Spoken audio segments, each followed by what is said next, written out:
This conference will now be recorded.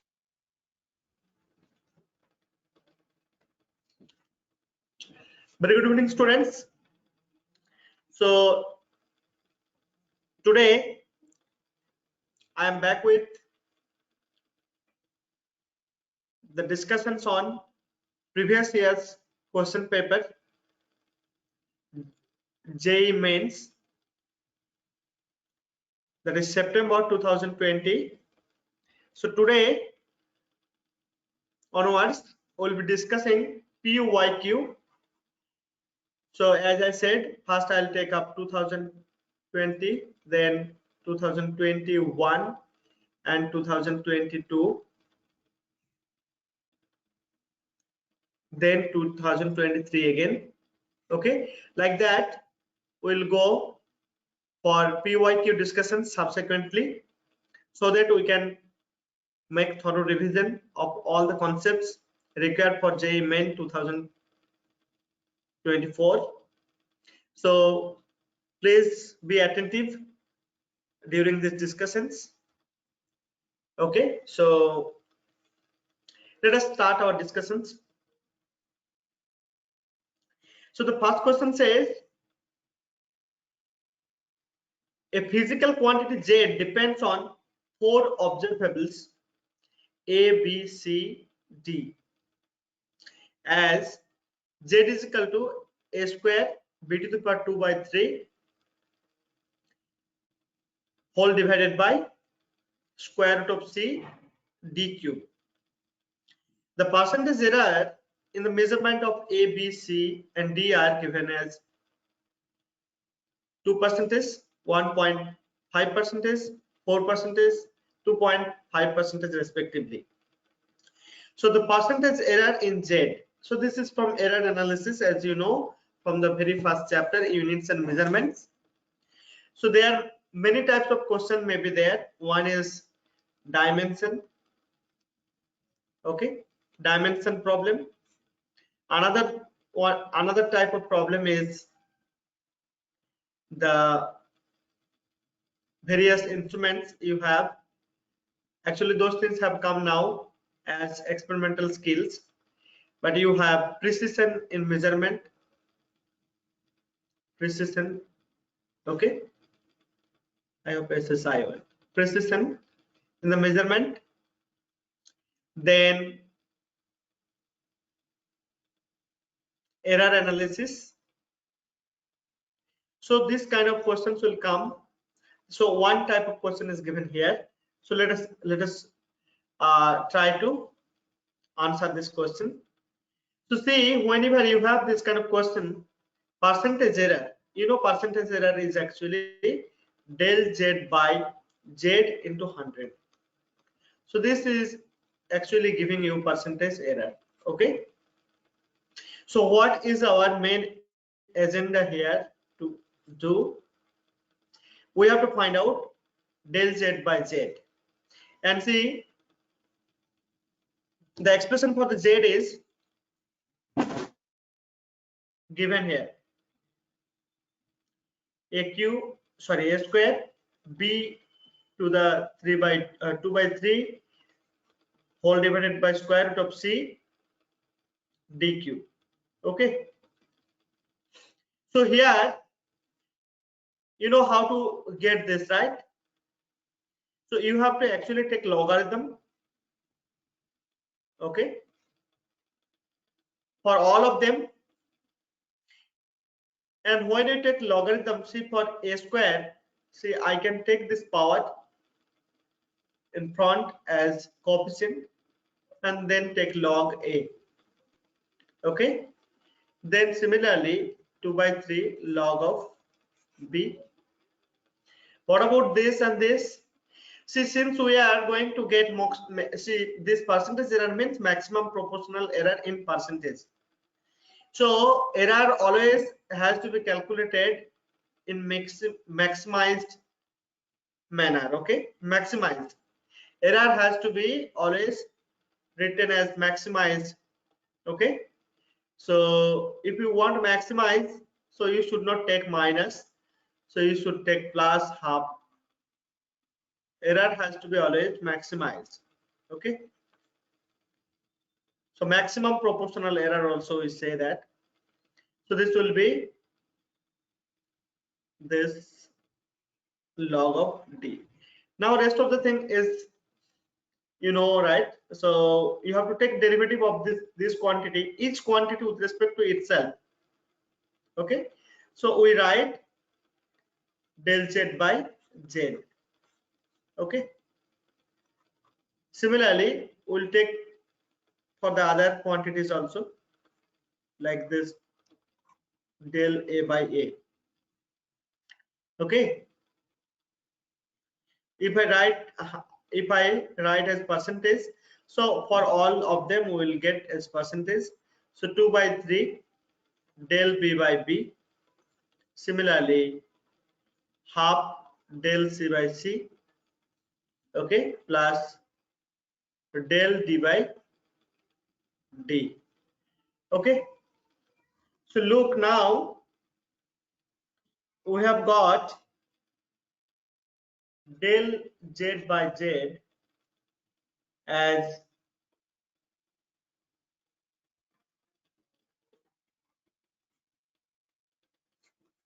this 2 by 3 del b by b,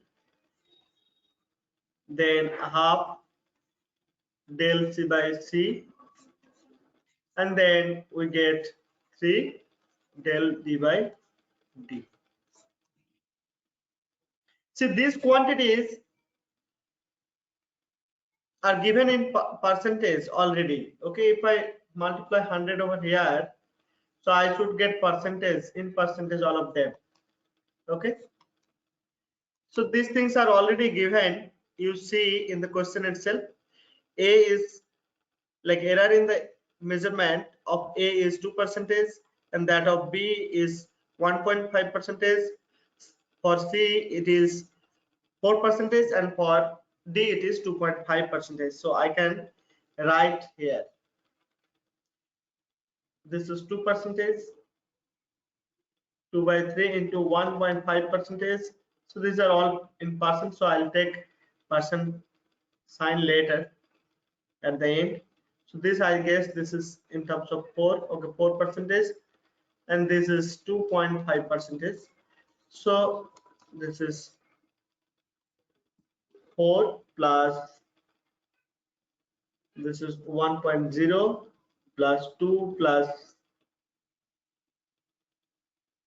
7.5. So this is, look, this is 44157. So this is actually 14.5%. Okay, so this was the answer for this question. So 14.5. Okay, 14.5. So this is very simple. Now let us go to the next question. This question says a balloon is moving up in air vertically above a point A. See, this A is the point on the ground. Okay. From there, a balloon is vertically going up.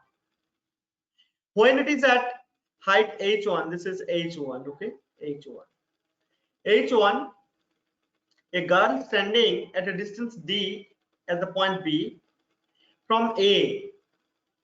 Okay, d distance. So this B point is at a d distance, sees it at an angle 45 degree with respect to the vertical. So with respect to the vertical, this girl who is standing at this point B, which is d distance away from A, is seeing the balloon at an angle 45 degree with respect to the vertical. So if we require this angle, we can get it, isn't it? This is also 45 degree. Now when the balloon climbs up a further height h2, this is h2 actually, h2, it is seen at an angle 60 degree with respect to the vertical if the gun moves further by a distance 2.64 464 d which is the point C. Then H2, you have to find out what is the value of H2, where tan 30 degree is given as 0.574. Okay, this is also very simple problem. Say, you know, if this is 60, this will be 30, obviously. Okay, now we can do one thing. We can see, I can write this tan 45 degree is equal to perpendicular by base. Okay, similarly I can write this tan 30 degree is equal to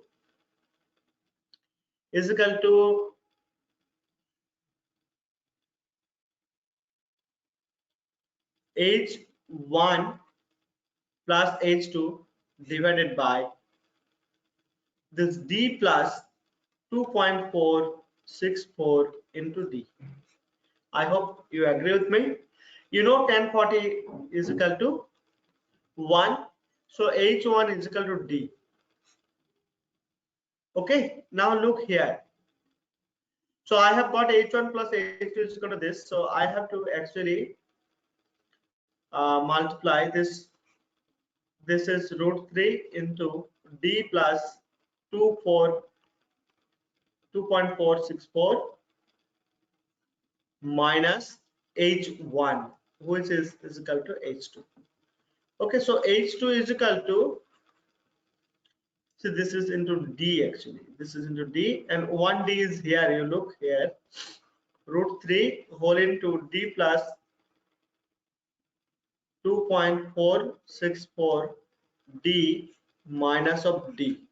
Okay, this is the value, actually value for the h2. Let me do a little bit of simplifications.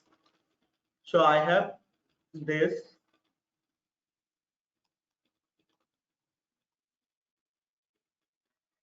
minus d. Okay, so you know this, if I take d common from all of them, so what we get, look from here all the way, 1 plus 2.464 minus 1 here again. Okay, this is the thing we get. Then say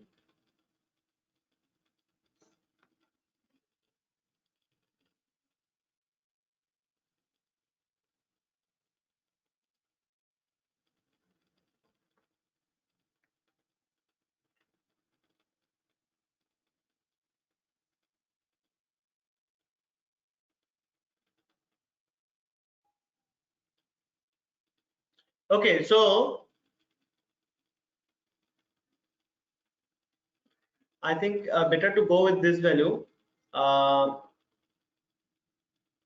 10 30 degree. We have been given 0.57, right? 7 like this. So if we put that value alone, this was, let us say this is 10 30 degree here, 10 30 degree. Okay, so 10 30 degree means 0.57. Let us take up to first this, we know this is actually 3.4. Let us take like this for the time being, minus 1. So if we multiply this, look, 3.4 into 57.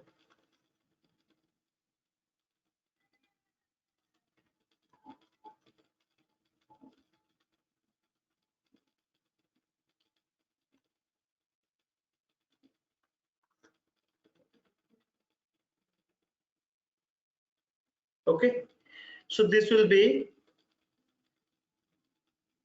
sorry, here, so it will be d into, so 2.938 minus 1, kind of this. And see, if I take all the decimals we had up to 77, it will be coming nearly d into 0.99 something. So it will be nearly equal to D actually. Okay, if we take all the decimals, okay, we had here, it will be nearly D. Okay, all right. So let us. So this was also a very simple question. Let us go to the next problem. So this problem says a helicopter rises from rest on the ground vertically upward with a constant acceleration g. That means you see, first line says a helicopter. First it was, it was at rest. Okay, it was at rest. It was at rest on the ground. All right. So it was at rest on the ground. Then it actually start moving upward vertically with a constant acceleration g. Okay, now a food packet is dropped from the helicopter when it is at height h. The time taken by the pocket to reach the ground is close to g. See here, there is no angle business and all. So suppose it is moving like this, and this is the height h. Okay, from this height, if the pocket is dropped by the helicopter driver or pilot, helicopter pilot, so it is dropped from here, and the question is how much time it takes to come down to the ground. Okay, so you have to look one point. At this particular height, this helicopter is not at rest. Okay, not at rest, it has certain velocity. Okay, and since it was moving with constant acceleration g, obviously it has attained certain velocity by this height. All right, by this height it has attained certain velocity.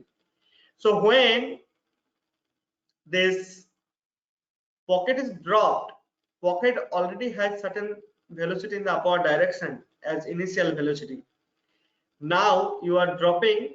While dropping, the see, this pocket will be reaching to the ground. Okay, and it see acceleration when it is dropped, it will be moving downward with acceleration g alone. Okay, or acceleration due to gravity, it will fall. Okay, so this is the fundamental idea you have to have here, and then the rest of the things are calculations. So what I said, see, initially the helicopter was at the ground at rest. Now it is moving with velocity, sorry, acceleration, constant acceleration g.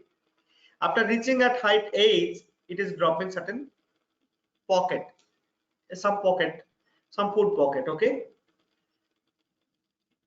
the question is, what is the time taken by the food pocket to come down to the ground? So you have to have this idea that by the time the flight has, say, this helicopter has gone up to h height, it has attained certain velocity, and when the food pocket was dropped, it had initial velocity at that particular height. Okay, with this initial height, initial velocity, it was dropped. Okay, initial velocity was in the upward direction, and in the downward direction there was no velocity at all. Okay, initially you can say that. Now while dropping or while falling down, it is actually coming down with gravity, because there is no force, no other force acting on this food pocket. Okay, now let us see. So let us consider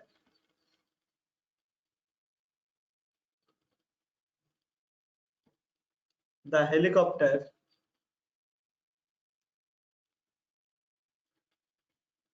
attains. Okay, helicopter has velocity v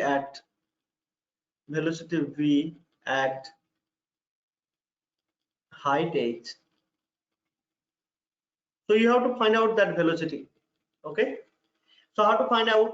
It is moving with certain acceleration g. Initially it was 0 and it has attained up to h height. So we'll be using this formula v square minus u square. I'm taking upward direction as positive for velocity as well as acceleration. So I'll be writing v square is equal to so 2gh. Okay, 2gh. All right.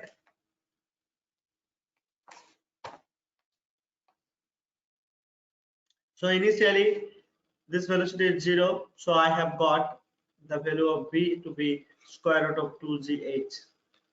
Okay. I hope this is clear to you. Now, if t time is taken by the foot pocket, then what we can write? Then we can write, look, this equation will be using this s is equal to ut plus half gt square. Okay, for the free fall, right? So here g is fine. See, when I am looking from top to bottom, this height I will be taking as negative. Okay, so s is negative here. See, g is coming down. I have taken the direction of g in this case to be positive in the upward direction. So g also will be negative here. And see, v or the initial velocity is in the upward direction, so it will be taken as positive here.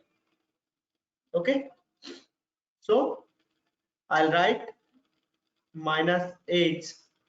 S is equal to ut, so u is taken as positive, as I said, root 2gh t minus g I am taking negative in the downward direction, h I have taken negative in the downward direction.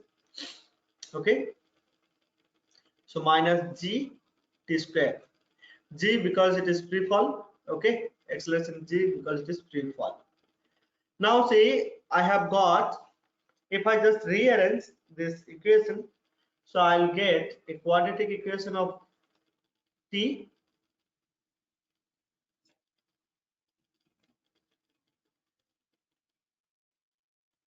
this. So I can find out the roots of the quadratic equation. So minus b, sorry, minus b means minus of root 2gh, so minus minus plus, plus or minus square root of b square. B square means this, that is again 2gh minus 4ac, minus c is minus 1, so it will be plus 4ac, 4 into half into h. Okay, okay, g also is there, half g into h. All right, so divided by 2a. 2a means again half g. All right, so here it is g alone in the down, like in the denominator. Here it is square root of root 2g. See, time cannot be minus, in that sense we will take positive alone. See, here it is 4gh. Okay, and divided by g again. So if we take square root of 2gh common, I get a 1 plus root 2 over here. Okay, root 2 over here, and divided by g. All right, so if we, okay, I think we should have taken, okay, let me rewrite this thing again. Root 2 I'll multiply here itself. Root 2 is this. Okay, So root 2 is actually, root 2 means 1.414. So I'll take up to first decimal.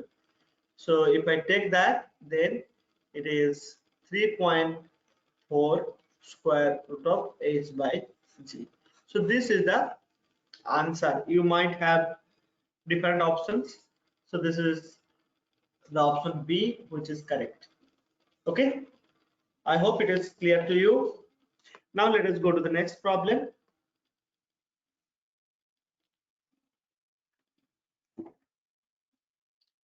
So this question says, a wheel is rotated freely with an angular speed omega on a shaft. Okay. So you have a shaft. One wheel is rotating about it. Okay. With angular velocity omega. Okay.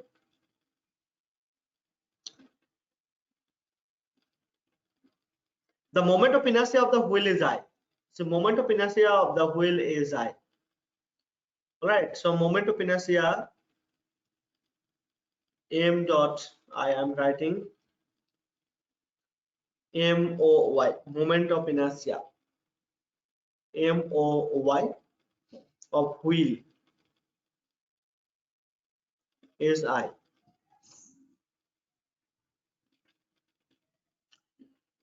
The moment of inertia of the shaft is negligible. Another wheel of moment of inertia 3I, another wheel. Okay, another wheel, another wheel.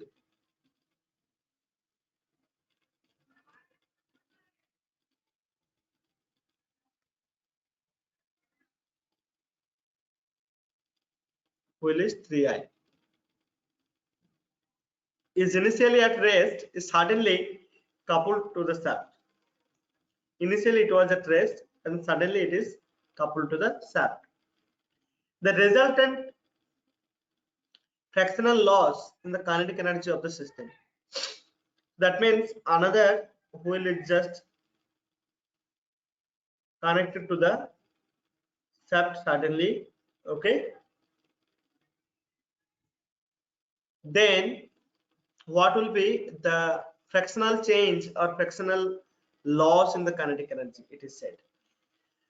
So let us say this is wheel 1, wheel 1.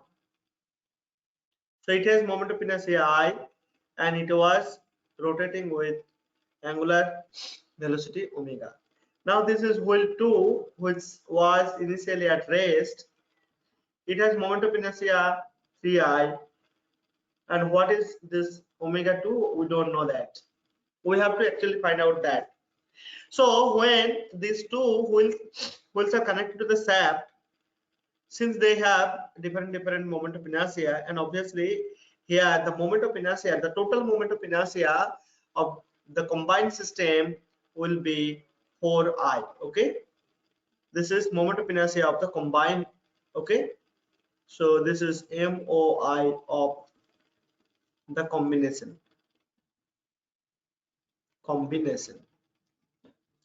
So guys, you can understand I need this omega 2, omega 1 is omega, I know that.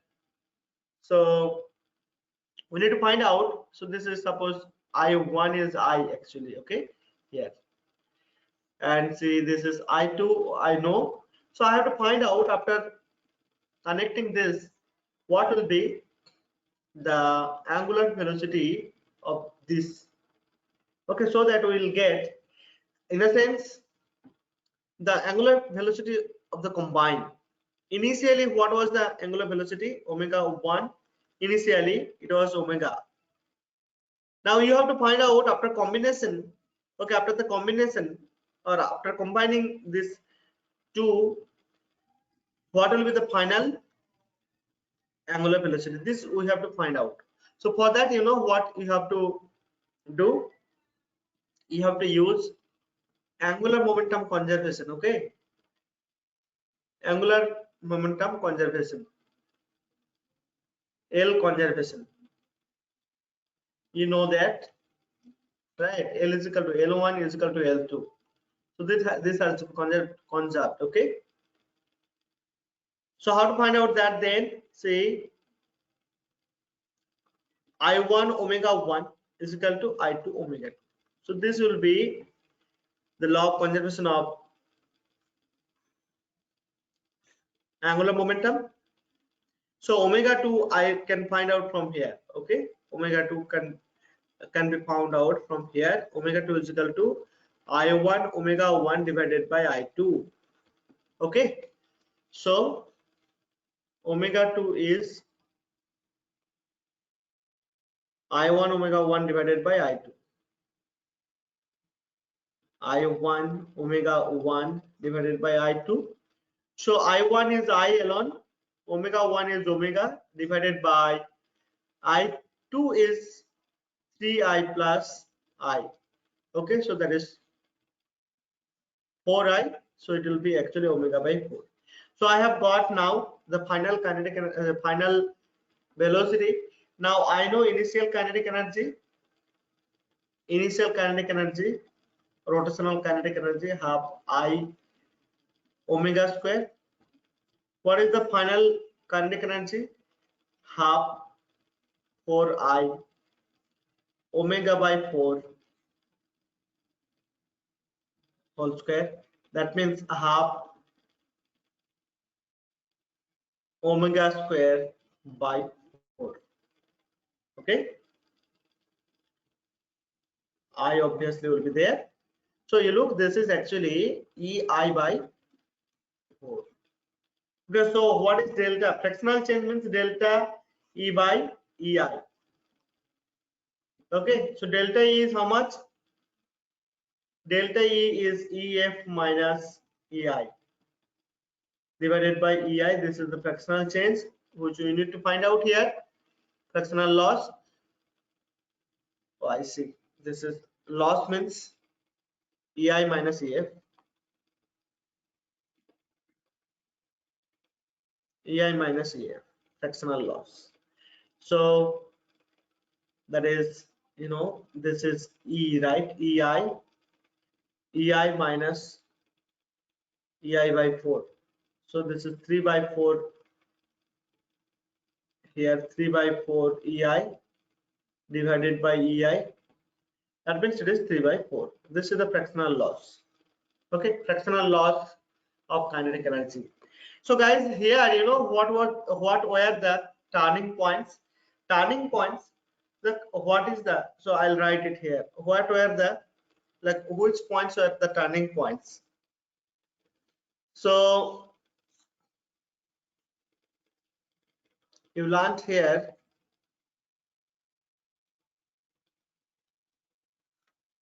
one thing is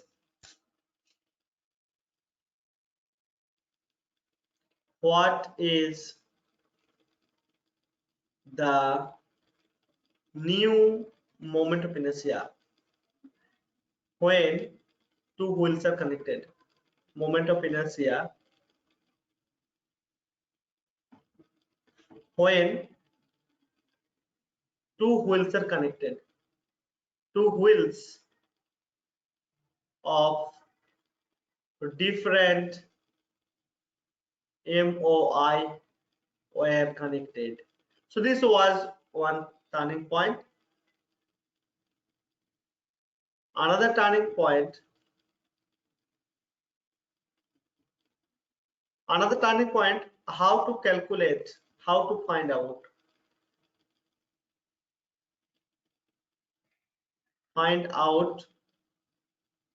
the final angular velocity, final omega. Okay, final omega.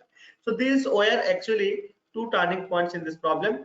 So first answer for the first is that if you have two systems connected together and they are moving with same, because see the same shaft, right? Shaft will actually rotate with the same angular velocity. So final angular velocity for both of them will be the same. That is for sure. So that's why you can use the angular momentum conservation. And second thing is, so that for the first question or first turning point, you can always combine, I think, not combine, you can just add the moment of inertia of both the wheels to get the moment of inertia of the combined system. Okay, this is another concept here. Okay, now let us go to the second point. So here you look, the option B is correct. Now go to the next problem.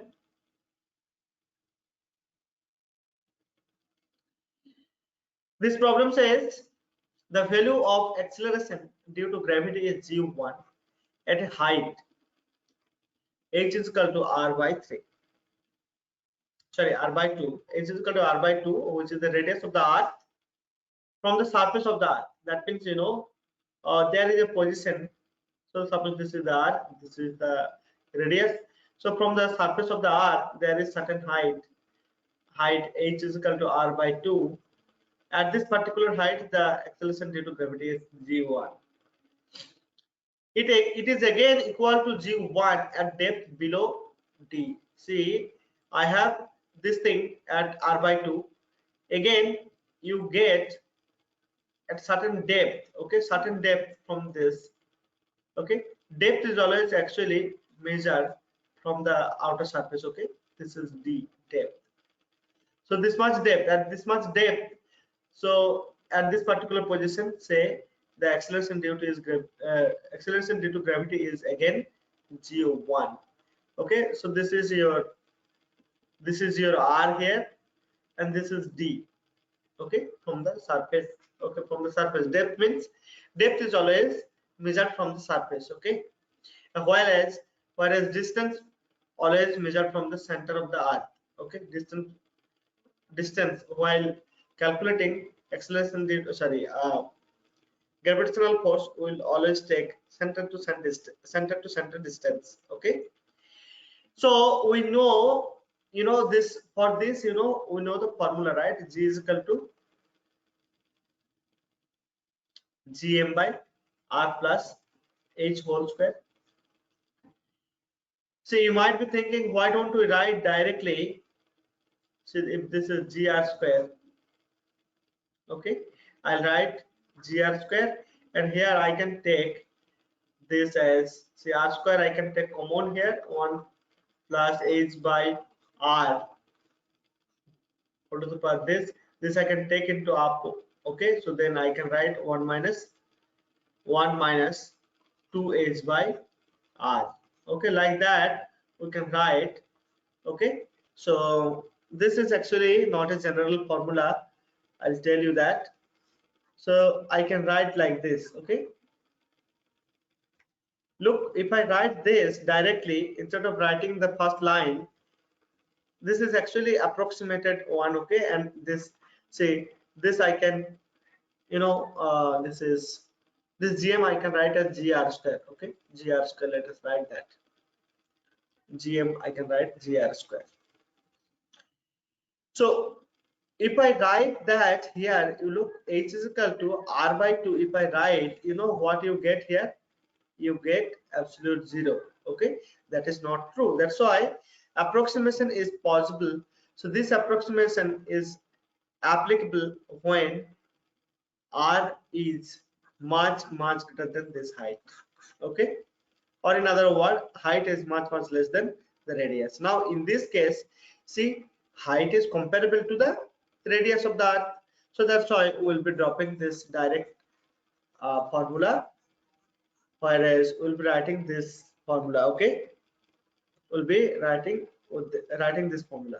So now here, if we put the h is equal to r by 2, then what we get, this is gr square anyway, and this, see, if I write this as r by 2 whole square, so what we get, say, r square gets cancelled, so we'll get actually 4 by 3.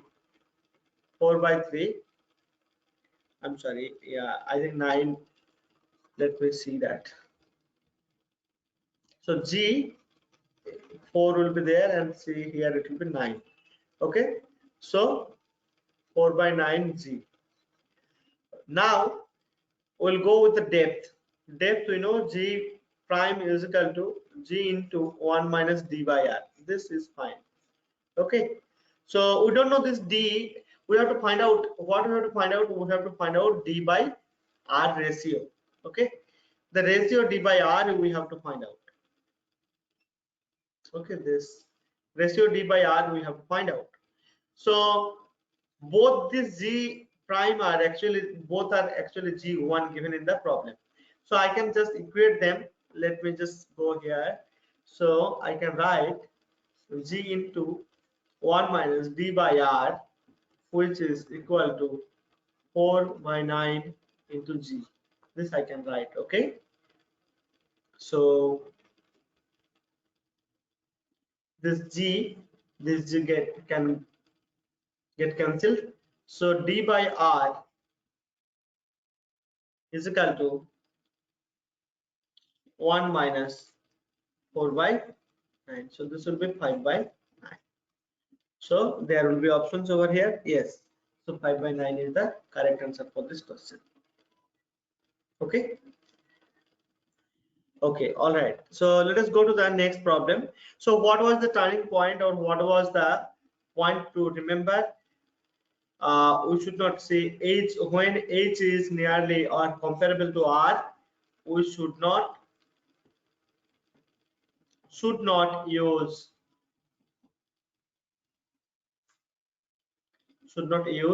G is equal to G prime into 1 minus 2h by R. This formula we should not use. We should not use this formula, okay? When H is comparable to R. Now, this question says a bullet of mass 5 gram is traveling with speed.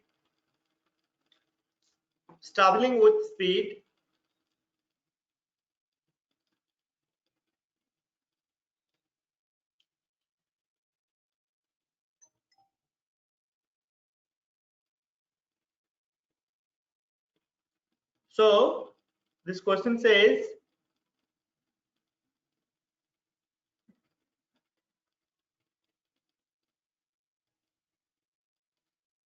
a bullet of 5 gram is traveling with speed 210 meter per second speed. Okay, strike a fixed wood target. Okay, so there is a bullet. Okay, so this bullet moves with certain velocity that is given as 210. Okay, 210 meter per second, and it is hitting wooden target. Okay,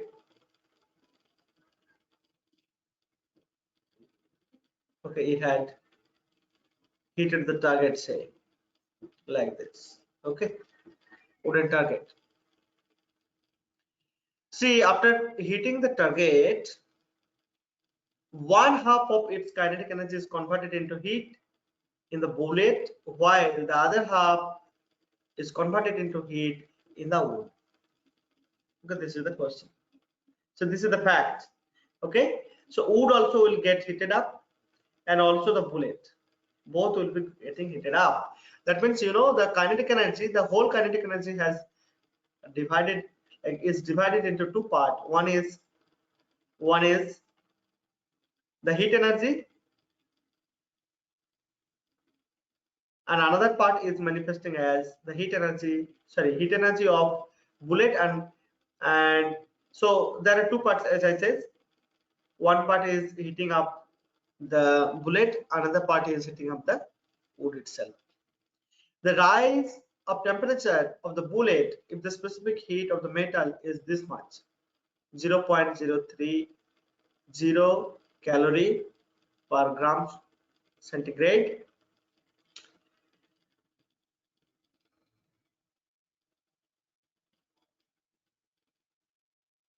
This is, I think, this is specific heat. Okay, 1 calorie is, okay, 1 calorie is this much R. So close to. The question is the temperature rise.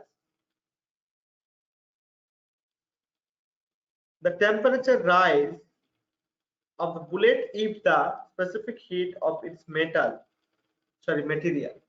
this material is this much, S is given. Okay, and there is a conversion factor given here. 1 calorie means 4.2 into 10 to the power 7 hours. Then close to, so options are written here. Say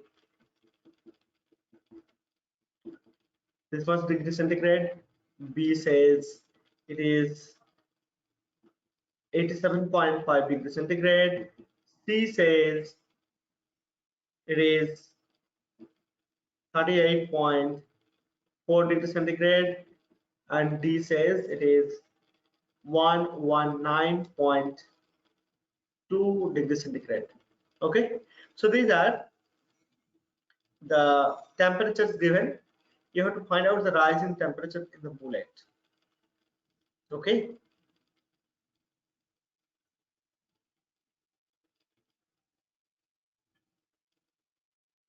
so you know one half of its kinetic energy. So the half of the kinetic energy has got converted into. So I can find out what is the kinetic energy first of all. Okay, so what is the kinetic energy? Half m v square, right? Half m v square I can write. So v means initial speed. Okay, so that was the kinetic energy, and half of it is means half of this kinetic energy means 1/4 of this. Okay, half 1/4 m. M is 5 into 10 to the minus 3 kg. Half m v square, this is 210 into 210. So this much. Okay, half m v square. So this much is getting converted into like heat energy of the bullet. So this much heat, this much, I think this is calorie, right? So this much of energy, this is actually in joule. Okay, this much is in joule. I can go with a particular unit, either joule or calorie. And first of all, let me take the change in the temperature. So M, S, and delta T. This is the change in temperature is equal to the heat, which is half the kinetic energy. Okay, this is the fundamental idea here. We have to find out. So we have to actually use. So delta T, change in the temperature will be K half. Okay, half of the K divided by MST, right? MST, M into S. So this is the one. Okay, let me write it down here. This is the 1/4. M is already there into V square divided by M into S. So M gets cancelled. We don't need to worry about that. And then 1/4 into 210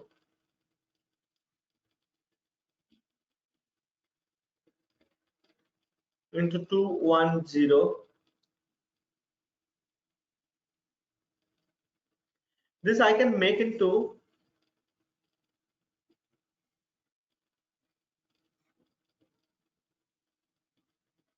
meter.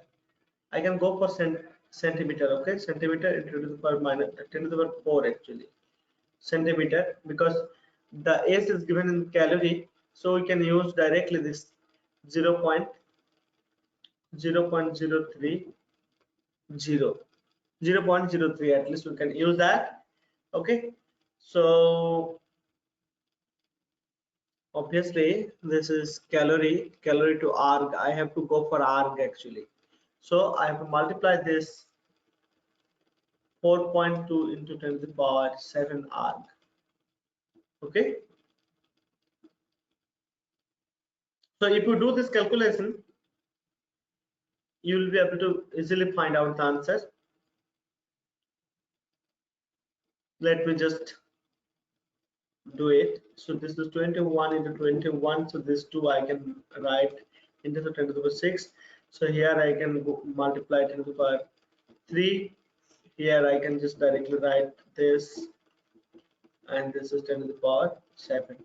So 7 goes with this and this. So there will be 2. Okay. I think this was this. Mm, this is, sorry, this is 1 2. Okay, so 621 into 100 into 100 divided by 6. Okay, I can just go with one more reduction like this. Okay, okay, one more 2 is here. Okay, 2 was here, right? This I have written 6. Fine, so this will go with this 7. Let me check.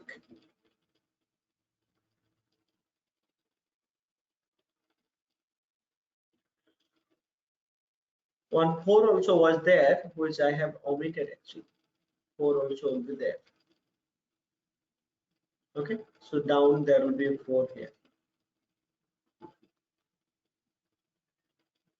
So it is now looking good. Let us go with this. Okay, so if we, sorry,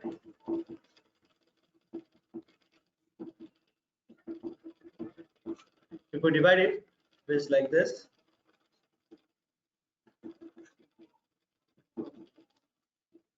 So 87.5. So look, this is the answer for this question. 87.5. This will be the answer. Okay.